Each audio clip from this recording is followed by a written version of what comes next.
Because if I just stand up here and I tell you about every time I win, then you feel like I'm perfect and that if you fail, there's no redemption for you.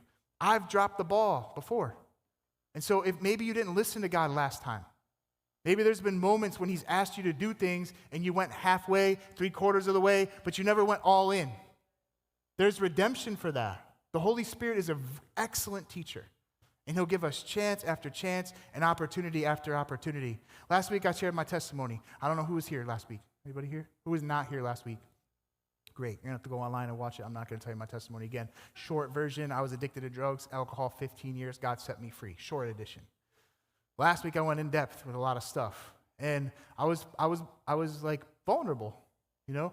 I used to be afraid to share my testimony, but now I'm not. I'm empowered to share it because every time I do, people get touched by it, feel that they can open up, and they realize that Pastor Zack's not perfect.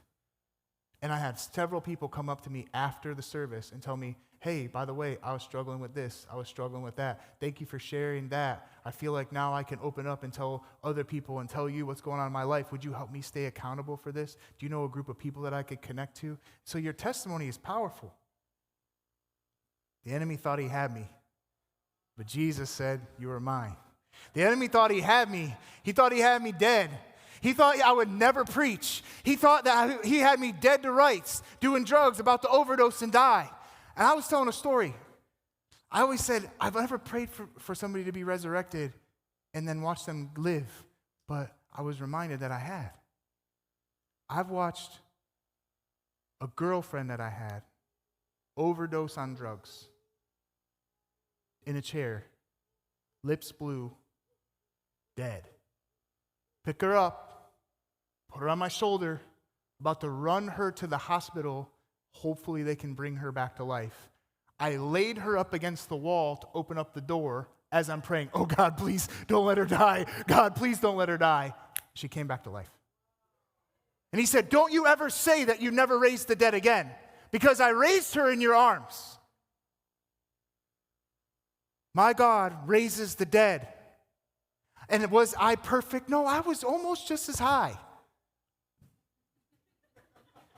Thank God I didn't do as much as she did, or otherwise we both would have been overdosed and gone. But the enemy thought he had me. But Jesus said, no, he's mine. And Romans says in 16:20 that the God of peace will soon crush Satan under your feet. I don't know about you, but I know where the devil belongs. Right there. That I know where he is, and I know my authority. Not because I read it because I did read it in the book, but because I believed it in the book, and then because God proved himself in the book. Because I wouldn't know where the devil was if the word didn't tell me where he was. But all of a sudden I began to believe it, and then those things that once used to ensnare me, hold me hostage, I was a slave to. These are strong words. Probably stronger to some of you than me. Slavery. That's a strong word. Slave to sin. But God came in and set me free. For whom the Son sets free is free indeed. Completely free, completely liberated. Do thoughts come sometimes? Not nearly as much as they used to. Not nearly as much as they used to. When you just give your sin up and you turn to the Lord, the thoughts are like right there, because that old life is still right here. So the old man, the old woman can still be like, hey, come back. Like the Egyptians coming out of slavery, walking around. You would think after 40 years, they'd be like, I ain't going back there. You would think that they killed that they died to that, but they had a reservation in their mind still, because Egypt was somehow still an option. If we want to get free from sin, we have to kill that reservation. It has to die. You still smoking weed? No, I don't smoke weed anymore. It's been like a month. When you get stressed out, what do you think about? Man, I think I should just get high real quick. I'll feel better. If that's there, it's only a matter of time before you get high again. You got to kill that thing. You got to crucify that thing. Oh, man. What's your thing? And I talked about it last week, so I'm not going to go crazy into it. But if it's pornography, if it's the relationships, like what are we escaping into? And why are we escaping into it? So your testimony is really big, but you have to remember the devil is under your feet. Revelation 12:11 says, they overcame him. Who is him? Who did they overcome? The devil. How? By the blood, only by the blood of the Lamb and a word of their testimony. Your story matters. And testifying of Jesus. The testimony of Jesus is the spirit of prophecy. So don't just tell the story about where you were. That's great and relatable.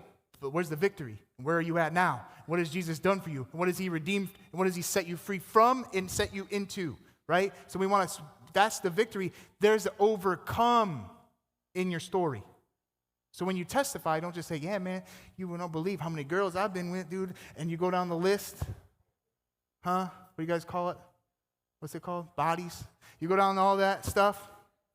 Huh? Your body count.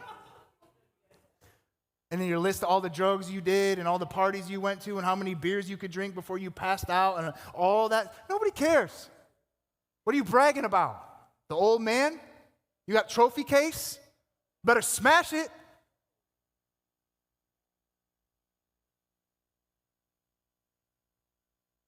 You want the highlight reel to go away from all the pornography that you watch? Or you want to be haunted by it? Because I'm an overcomer by the blood, and the blood washes me white as snow. So why are these dark images in my mind still? Because I'm holding on to it a little bit. I don't want to let God there. Because part of me likes it. That's your flesh. Galatians 5, if we yield to the Spirit, it will dominate our self-life.